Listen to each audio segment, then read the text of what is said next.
नमस्कार and hello everyone. तो value research धनक पर हम लोगों ने आप सबको फंड्स की जो प्लेलिस्ट है उसके ज़रिए ऑलमोस्ट सारे ज़रूरी और मेन कैटेगरीज के जो अलग अलग फंड्स के वीडियोस हैं वो आप तक पहुंचा दिए हैं, उसके बारे में आपको जानकारी दे दी है। और आज हम अपनी उस फंड की प्लेलिस्ट का आखिरी वीडियो करने जा रहे हैं जिसमें हम बात करने जा रहे हैं इंडेक्स फंड्स की। ये इंडेक्स फंड्स हाल में ही काफ़ी ट्रेंड में रहा है, काफ़ी चर्चा हुई है इसकी। तो आइए सबसे पहले शुरू करते हैं अपने पहले पॉइंट से।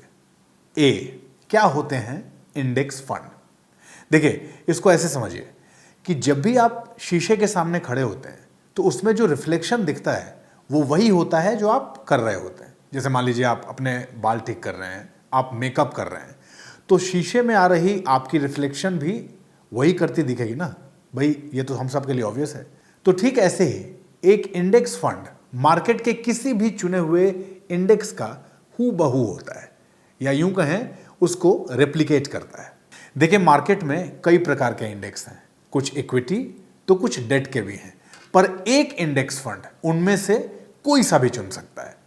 पर आमतौर पर ज्यादा चर्चा में रहने वाले इक्विटी के सेंसेक्स और निफ्टी ही होते हैं, तो उसी के बारे में बात करते हैं। देखिए, सेंसेक्स तो आप जानते ही हैं ना, मार्केट इंडेक्स जो 30 बड़ी कंपनियों के परफॉर्मेंस को ट्रैक करता है। तो एक इंडेक्स फंड अगर सेंसेक्स को रेप्लिकेट करेगा, वो उन्हीं 30 कंपनियों में उसी प्रोपोर्शन में निवेश करेगा जैसे कि वो कंपनियां सेंसेक्स में शामिल हैं। उदाहरण के तौर पर मान लीजिए, अगर सेंसेक्स के अंदर रिलायंस की होल्डिंग 10% है तो ये फंड भी आपके पोर्टफोलियो का 10% निवेश रिलायंस में ही करेगा। और अगर सेंसेक्स के अंदर रिलायंस के इस होल्डिंग की वैल्यू 10% से ऊपर या नीचे होती है तो ये भी उसी के हिसाब से अपनी एलोकेशन को चेंज कर लेगा। पॉइंट नंबर बी, इस फंड में निवेश के फायदे और नुकसान क्या है? देखिए, एक आम म्यूचुअल फंड से ऑपोजिट इंडेक्स फंड में फंड मैनेजर का कोई खास रोल नहीं होता है। बाकी स्कीम्स में वो अपनी स्किल्स और एक्सपर्टीज को यूज करके ये तय करता है कि कब कौन सा स्टॉक खरीदना या बेचना चाहिए। अगर उसके लिए गए ये फैसले सही और सटीक होते हैं तो आपको मार्केट से ज्यादा रिटर्न मिल जाता है, लेकिन वहीं अगर उसके फैसले सही साबित नहीं हुए तो आपका रिटर्न मार्केट से कम भी हो सकता है।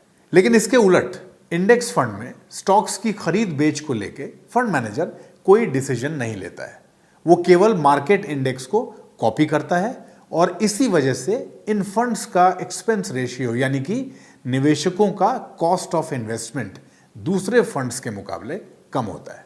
लेकिन जैसा कि हमने आपको बताया कि इन फंड्स में फंड मैनेजर का कोई रोल नहीं होता है, तो इस वजह से ये फंड आपको मार्केट जितना ही रिटर्न दे पाएंगे, न उससे कम न उससे ज्यादा। और अब अपना अगला पॉइंट, किसे निवेश करना चाहिए और कैसे? देखिए, एक इक्विटी इंडेक्स फंड को तभी चुनें अगर नंबर 1, आपके निवेश की अवधि मिनिमम 5 साल हो।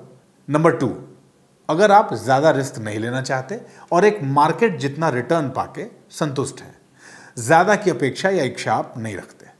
और कैसे निवेश करें का उत्तर यह है कि इन फंड्स में आप केवल SIP के जरिए ही निवेश करें, एक मुश्त या लमसम ना करें। So that's all for index fund. आज हम फंड्स की ये प्लेलिस्ट यहीं खत्म कर रहे हैं।